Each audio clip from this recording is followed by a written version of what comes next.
semana 5, e nós vamos tratar do teorema trabalho-energia, que vem em seguida a definição da energia,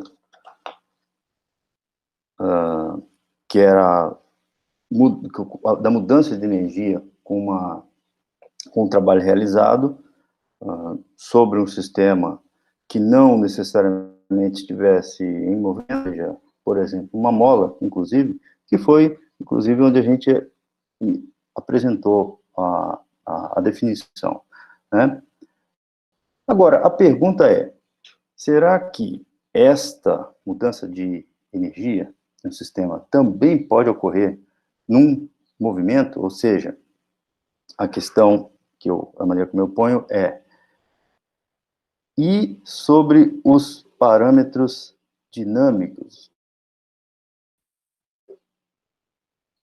Naturalmente que eu quero falar sobre as grandezas cinemáticas, das quais a gente já tratou.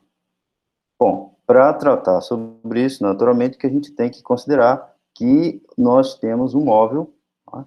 E ele descreve uma trajetória, por exemplo, essa aqui, que é equivalente ao que vocês têm no vosso livro texto,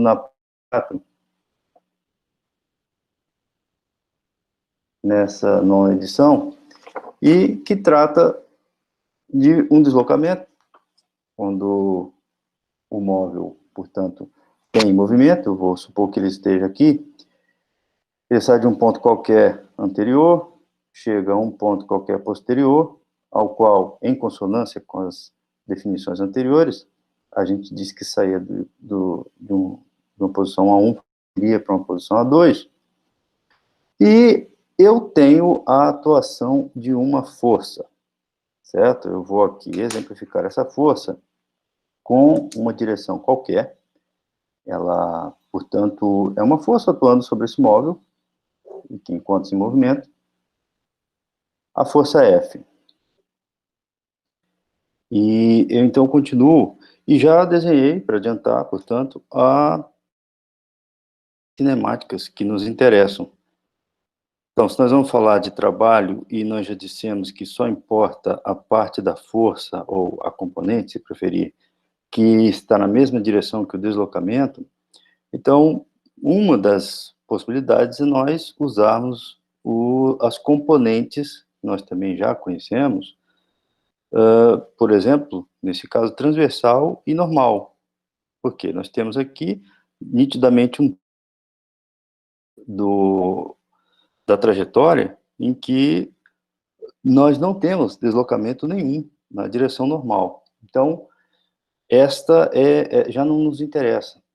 E, portanto, aplicando a definição de trabalho, só relembro aqui, reescrevo, e agora, com as grandezas, eu busco relacionar as grandezas cinemáticas do sistema de componentes que me interessa, eu posso enunciar a segunda lei já com essas componentes, né?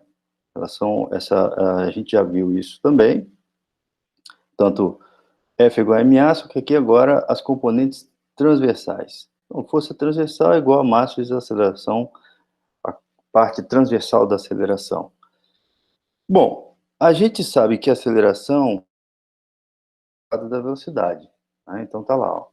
Então, a gente pode dizer que, voltando para a definição de trabalho, né, du é igual a F escalar dr, naturalmente que esse escalar dr a gente já sabe que neste trecho é a mesma coisa que a quantidade escalar componente transversal vezes o tamanho,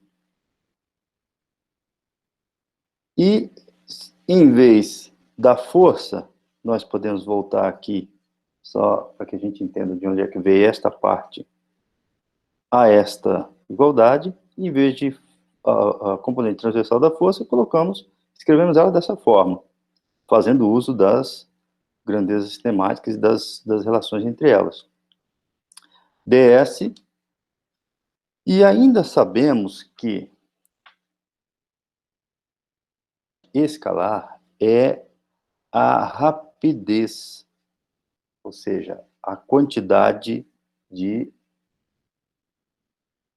Por exemplo, se nós estivermos falando de um velocímetro, a quantidade do que o odômetro variou em relação ao tempo. Não é o deslocamento, porque o deslocamento a gente pode, se voltar ao mesmo ponto de partida, uma trajetória inteira tem deslocamento zero. Ainda tendo ela rápida. Então, isso é o que difere a rapidez. Aqui é a velocidade escalar, portanto, a rapidez.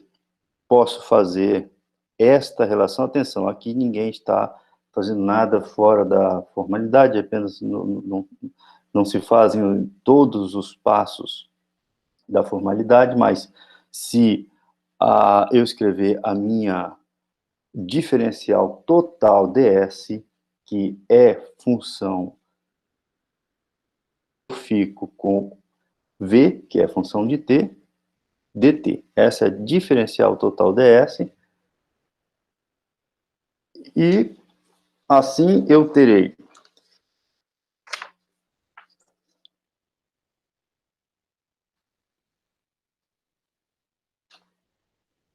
usando aqui a estratégia do suspense pedagógico, né? Reescrever.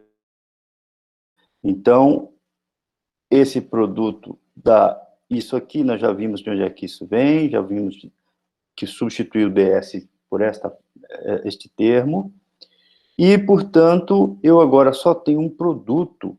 É um produto, isso aqui é um produto de grandezas, nada mais que isso. A ordem dos fatores não altera, passo o V para cá, fico com esta parte assim, que é igual a diferencial, o mesmo espírito da diferencial total ds, né? Então, dv dt é a diferencial total dv, ou seja, o meu trabalho, que era escrito com aquela definição, retorno aqui para que nós não esqueçamos, passa a ser escrito assim, com o uso dessas transformações cinemáticas que nós fizemos, e o trabalho total, portanto, agora já não quero mais, eu quero o trabalho total, desde um ponto A1 até um ponto A2, é a integral dessa quantidade, de forma que, se eu coloco o dv como a minha variável de integração, eu obtenho isto. Vocês que já têm o conhecimento de física básica já devem imaginar onde é que isso vai dar, isso agora apenas de uma forma mais rigorosa. Fico com esta quantidade, estas duas quantidades, que a princípio são apenas quantidades, dependendo da velocidade. Vamos supor que eu queira definir, eu quero chamar esses termos aqui de termos cinéticos, T2 e T1, e queira chamá-los de uma quantidade chamada... Se eu quero reorganizar isso, passo o T1 para outro membro, portanto passa positivo, já passa com o nome abreviado. Isso me diz que a quantidade de energia cinética num ponto posterior é igual à quantidade de energia cinética num ponto anterior, mais um trabalho realizado. Ou seja, o trabalho altera a quantidade que tinha. Aliás, altera a quantidade de energia cinética que antes tinha, que era T1. Você tinha T1, é realizado um trabalho, passa a ter T2. Este é o chamado teorema trabalho-energia. Uma breve observação sobre o nome que eu uso aqui e o nome que a literatura usa. A maior parte da literatura, pelo menos em física, traz isso como, de fato, um teorema, certo? Aqui nós não vamos entrar em questões filosóficas, mas princípio é como, por exemplo, se enuncia lá Lavoisier, na natureza nada se perde, tudo se transforma. Não se tratam de definições, e com cálculo se chega a uma conclusão. Simplesmente é enunciado. É claro que é verdadeiro, extremamente útil e nunca foi violado, mas é um princípio, ok? Aqui, como nós fizemos, nós deduzimos a partir de definições, quantidades definidas dentro de uma realidade física, de um contexto físico, e chegamos a uma expressão. Então, nesse caso, nós chamamos isso de teorema trabalho-energia. Tem discussões interessantes aí sobre isso, eu vou deixar um link nesse vídeo para vocês, para quem tiver interesse, e sobre a questão que vai para muito além da semântica, uma questão puramente semântica, e é bastante interessante, mas não fazemos aqui agora.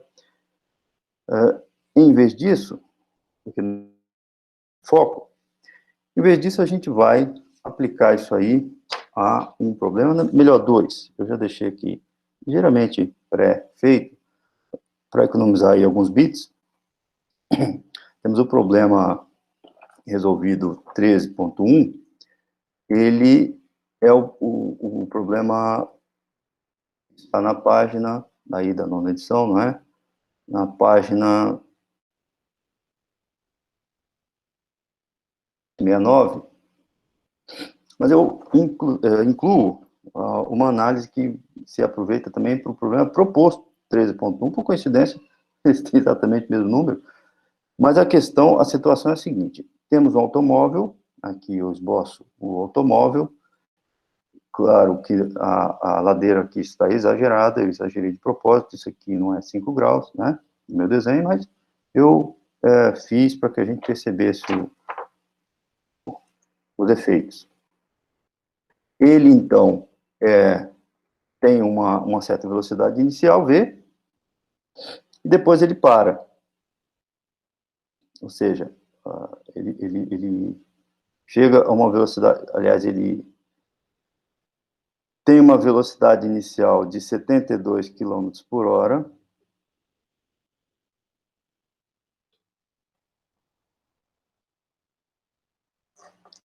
mal escrito, isso não vai funcionar para quando vocês estiverem aí fazendo as resoluções, né? Então, e depois ele para. Então, a velocidade final dele é 0.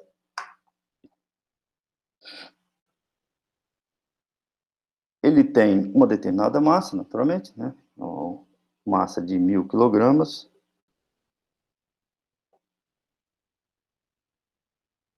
Aplicam-se os freios, causando uma força total sobre o automóvel de 5.000 newtons. Eu vou colocar no diagrama de corpo livre, que eu não fiz ainda de propósito, porque a gente tem que participar da construção desse diagrama. Eu já expliquei que ele é de importância fundamental. Agora, naturalmente que a gente não precisa se preocupar com as forças individuais das rodas, até porque, na realidade, os automóveis têm da frente, quando se freia, em torno de 70% mais do que nas rodas de trás. Além disso, como nós temos um declive, nós temos a contribuição da força gravitacional, então, isso tudo é um total, né? Bem, e pergunta-se, qual é a distância percorrida pelo automóvel até parar? Quando se quer essa distância, inclusive se mostra no diagrama do problema, quer-se esta distância aqui. Esta é a distância. Não é a distância horizontal ou qualquer outra, está aqui, é a distância de quilometragem, né, que mostra no odômetro. Pergunta-se qual é a distância até que o automóvel pare. Bem, nós então temos primeiramente que organizar os dados de forma que possamos trabalhar.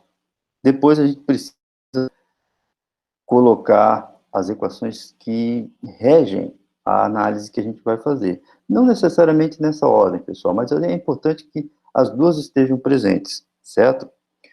Vamos começar, talvez, com as equações-chave, porque elas nos trazem uma visão mais ampla sobre quais dados são importantes.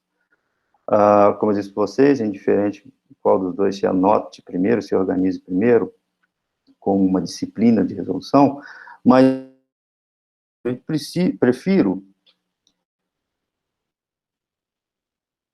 que se tenham as equações-chave, ou definições, como queira, ou ambos, né? Por quê? Muitas vezes, alguns fatos, seja ele fornecido um problema, ou sejam eles que você, na vida prática, tem acesso, muitas vezes eles são irrelevantes. Então, nesse sentido, eu creio que começar com as equações que nos regem o problema são importantes. Naturalmente, eu não estou fazendo esse problema só por fazer, a gente vai também estudar o intuitivo das definições e do teorema trabalho-energia. Né? Bem, a primeira coisa é, tudo isso aqui trata sobre energia, e alguém pode se perguntar, se a gente já tem uma lei de Newton, as leis de Newton são tão escritas e toda a parte vetorial se conhece tão bem, e a cinemática, por que será que a gente ainda quer definir uma quantidade chamada, por exemplo, energia cinética? Ou um teorema trabalho-energia? Essa questão, naturalmente, que se pode parar e refletir sobre ela. Aqui nós estamos gravando uma aula, não pode se estender e parar. Mas a resposta é, muitas das vezes, a quantidade mais conveniente é uma quantidade escalar. Por exemplo, quando não se tem muita informação sobre os detalhes. A quantidade que é escalar aqui, portanto, a energia, ela não depende, por exemplo, de como a força varia ao longo do tempo. No nosso caso aqui, ela é irrelevante, porque nós conseguimos equacionar, vou voltar aqui, nós acabamos de desenvolver, essa variação de energia, mesmo sem saber os detalhes dessa força. Ou seja, conseguimos calcular esse trabalho, tão somente sabendo quais são as energias cinéticas final e inicial. Não que isso não seja importante para o projeto do carro, por exemplo, o projetista vai querer saber qual a força máxima. Aqui, por exemplo, o sistema de suspensão do carro vai estar sujeito. Mas, para nós calcularmos certas quantidades, por exemplo, o quanto ele vai andar antes de parar, com o recurso de energia, nos cálculos de trabalho e energia cinética, ou seja, trabalho e energia, isto é irrelevante. Então, está aí o grande ferramental que a gente obtém quando trata de quantidades que são exclusivamente escalares. Bom, as equações-chave, então, que a gente precisa, naturalmente, se formos tratar com a energia, né, são aquelas que dão os valores através de energia, F escalar dr, e o teorema trabalho-energia.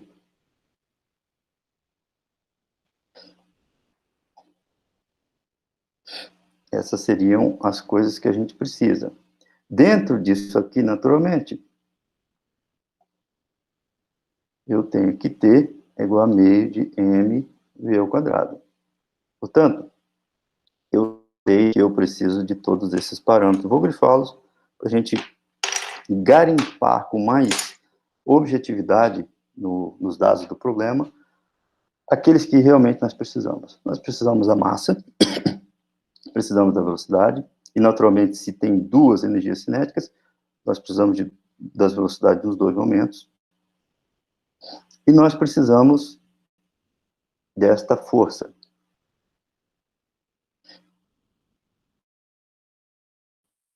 Se nós quiséssemos outra coisa e tivéssemos o dr, ou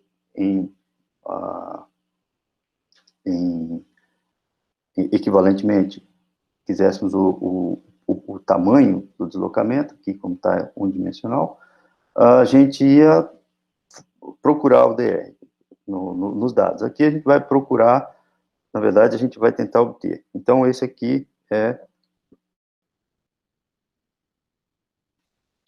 Então, agora sim, nós temos uma visão melhor do que a gente precisa agregar como dados. Precisamos da massa, a massa já está ali. Anotei logo, já foi dado. Velocidades, eu tenho V, que é a velocidade inicial. Desculpa, V0, né?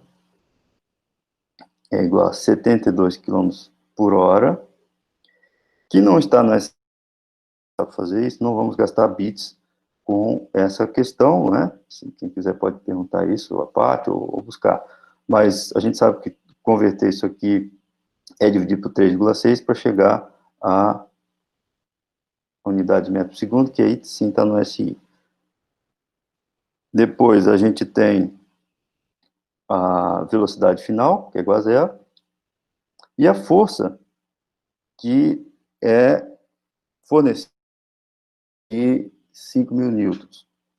Naturalmente, a gente vai ter que fazer um diagrama de forças para saber o sinal dessa força. Mas já sabemos desculpem, a magnitude. Certo? Então, está lá o conjunto de dados que a gente precisa. Muito bem. Como se trata, portanto, de um trabalho, ou seja, a força está sendo aplicada, nós temos que saber se a força dos freios é a única aplicada neste móvel. Precisamos saber se não há outra, porque, na verdade, nós estamos aqui calculando o trabalho total que é executado sobre esse móvel. Quando eu digo total, é da resultante das forças. Resultante que vai causar a variação de energia cinética. Sim, eu poderia calcular o trabalho de uma determinada força. Calcule o trabalho da força que a força F1 realiza sobre um determinado móvel numa situação. Mas aqui eu estou querendo saber a variação da energia cinética dele, ou seja, qual o trabalho exercido pela força resultante. Mais do que nunca a gente precisa fazer esse diagrama, vamos fazê-lo uma vez, eu vou fazer ele na mesma inclinação que eu fiz o desenho, embora ela seja exagerada, e aqui vamos supor que seja o carro, né? E aqui a linha vertical, desculpem, perpendicular ao plano, certo? O problema diz que a força dos freios, olha lá, agora a gente vai ver o problema, a força total de frenagem, ou seja, dos freios, certo? É de 5.000 newtons, e ela é considerada constante. Bom, isso aqui é um dado que a análise da situação nos trouxe. Provavelmente um carro que ou não tinha ABS, estava derrapando com todas as rodas travadas, portanto, tinha aí um atrito cinético, né, durante toda a frenagem, ou era um carro com ABS e todas as rodas estavam sempre limiadas da patinação, mas nunca saiu. Enfim, a força é considerada constante. E ela é, naturalmente, de frenagem, ou seja, contrária ao deslocamento do carro que está descendo, certo? Então está aqui, ó, força de 5.000 newtons. Ela é única? Não, vou adiantar, obviamente, porque a gente tem também a gravidade. Agora, a gravidade, reparem, eu vou aqui fazer em verde, ela não está na horizontal. Então, sendo ela vertical, e o carro não estando na horizontal, isso determina uma componente na direção de movimento do carro. Naturalmente, o que eu estou fazendo aqui, vocês sabem que para nós fazermos a soma de vetores, nós já trabalhamos isso no início do curso, temos que colocar todos eles sob a mesma origem. Então, o vetor que me interessa, eu vou colocar aqui. O outro é aquele que aponta aqui para baixo, não vou fazer, ele é compensado pela normal naturalmente, porque o carro não afunda na rodovia, né? Então, eu não preciso me preocupar com a normal, eu quero só a componente do peso que está na mesma direção do deslocamento. Aí eu vejo que eu tenho uma resultante aqui, que ela é o seguinte, R é igual aos menos 5.000, porque eu vou escolher meu eixo aqui, né? Meus eixos. Menos 5.000, mais um PX aqui. Esse PX é fácil de calcular, né? É o P seno de alfa, que é o nosso alfa. Também vocês vão saber que esse alfa aparece aqui. Creio que não tenham dúvidas, suponho que se precisarem a gente discute essa parte, mas o PX é o P. Eu aqui vou fazer já na direção X, né? Então, vou tirar esse vetor, eu quero só o resultante em X. Em Y, não me interessa. Vai ficar menos 5.000. Mais o do automóvel, que era, se eu tenho a massa, multiplico isso por 9,81. Vocês vão, naturalmente, fazer isso, né? Aliás, eu já faço aqui. Massa vezes gravidade, 1.000 vezes 9,81. Essa conta aqui vai me dar, como eu já fiz, menos 4.140 newtons. Essa é a minha resultante. Okay? Bom, se essa é a minha resultante, então é isso que vai me causar a variação de trabalho. Vamos numerar agora essas folhas. E essa aqui ganhou aí o número 3. O quadro, por assim dizer, né? Nossas folhas quadro. Continuando aí a resolução do nosso problema. Bom, nós temos, sabemos que é ela que causa o trabalho, e sabemos que do teorema trabalho-energia, T2 é igual a T1 mais a variação de energia, né? U de A1 até 1A2, sendo que o meu T2 é o final, portanto, se o carro está parado, velocidade final é zero, então aqui é zero, né? O meu T1 é meio de m V0 ao quadrado, ele está lá. A integral da minha força, escalar meu dr, que no nosso problema é igual a uma força considerada constante de menos 4.040 newtons, eu não vou pôr a unidade aqui agora, vezes um dx. O meu dr reduziu-se para uma única dimensão, que é a dimensão do problema, e foi para um dx, desde de 0 até um valor x que eu não sei qual é. Isso fica, portanto, agora eu escrevo, de fato, a quantidade que eu estava evitando de colocar ali, menos 4.140, vezes integral de dx, que dá x mesmo, né? Então, agora eu vou substituir todos esses valores. Isso aqui é igual a meio de 1.000, o V0 é 20 metros por segundo, isso tudo ao quadrado, menos 4.140 x. Isso aqui tudo tem que ser igual a zero, portanto, se a gente passa esse 4.140x para cá, ficamos com essa quantidade aqui, que eu faço questão de mostrar quanto dá, porque é importante para a nossa análise a seguir. Isso aqui dá 20.000, parem, 20.000 quilogramas vezes metros por segundo, metro quadrado por segundo ao quadrado. Isso aqui dá quilograma vezes metro por segundo quadrado, vezes metro por segundo ao quadrado, dá joule. Desculpa, dá newton. Quilograma vezes metro por segundo ao quadrado dá newton.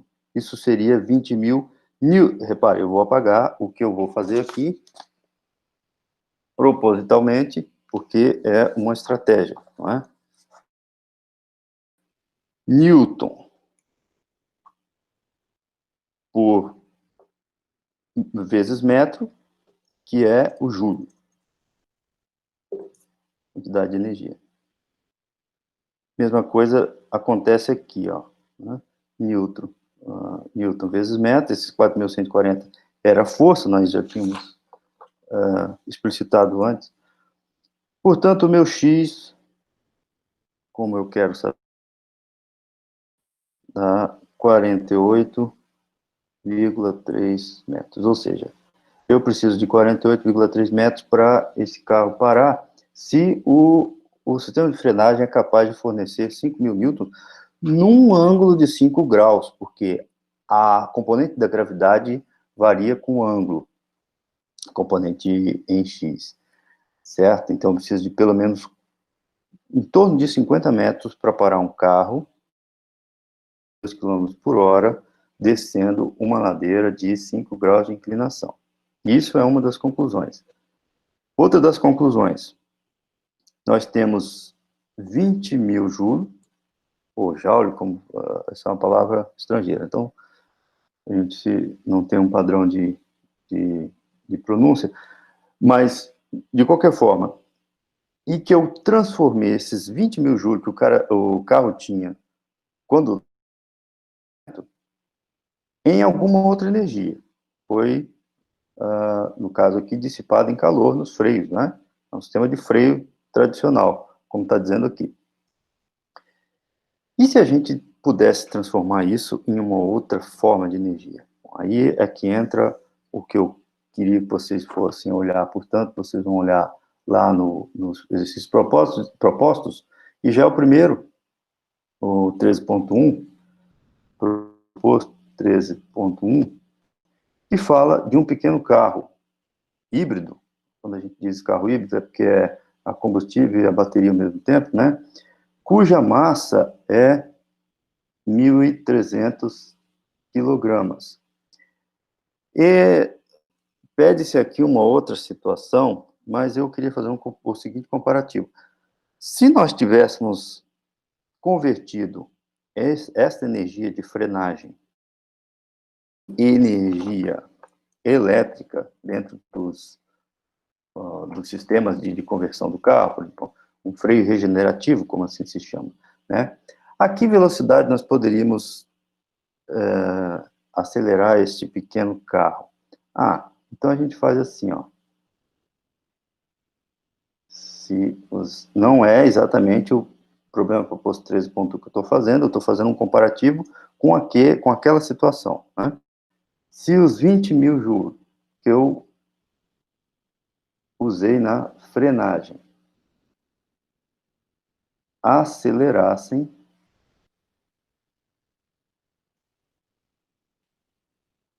esse veículo, teríamos,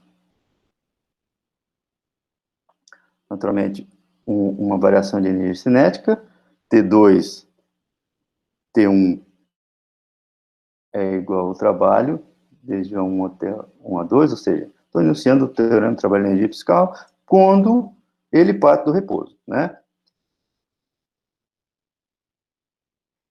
Se nós fizermos esse cálculo todo, eu não vou fazer por brevidade, vocês vão fazer com M igual a 1.300, ou seja, vamos colocar meio de M, que é 1.300, V ao quadrado, sobre 2, vão achar uma final de 20 km por hora. Tá? Que não é grande coisa, até porque o nosso carro ali não estava numa velocidade formidável. Se você vai, já fiz a conta, se você vai, por exemplo, para 110 km por hora, você consegue acelerar esse carro híbrido para em torno de 40 km por hora, que é a velocidade urbana, né? Bom, naturalmente, é só para exemplificar a aplicação, mas que em si não perde importância, mas ficam algumas lições para nós. Sem saber muitos detalhes sobre a construção dos freios, se nós simplesmente soubermos, nesse caso, que ela é uma aplicação constante, como é extremamente razoável na situação, a gente já consegue determinar, e isso é bastante aplicável. Outra das conclusões que podemos ter é que toda vez que alguma força atua no móvel, ela produz alguma coisa, desde que alguma modificação, que venha a ser o trabalho, teremos o trabalho de energia, desde que ela tenha uma componente na direção do... Ou seja, uma força que fosse na direção apenas normal, por exemplo, as forças centrais, não vão produzir trabalho numa trajetória que seja, por exemplo, puramente circular, uma circunferência. É o caso da força gravitacional, né? Senão, o nosso sistema, por exemplo, um dos sistemas, o sistema solar, no sistema solar, os planetas estariam perdendo o tempo todo, ou ganhando, depende de como fosse a direção do trabalho, ou seja, isso não acontece. Portanto, forças centrais não produzem variação de energia cinética, ou seja, são forças conservativas. A gente para por aqui, então, até o próximo, a próxima etapa. A gente vai terminar a gravação, espero que ela esteja com a qualidade aceitável. Vocês, por favor, depois me digam como é que ficou a qualidade da gravação. Até mais, pessoal.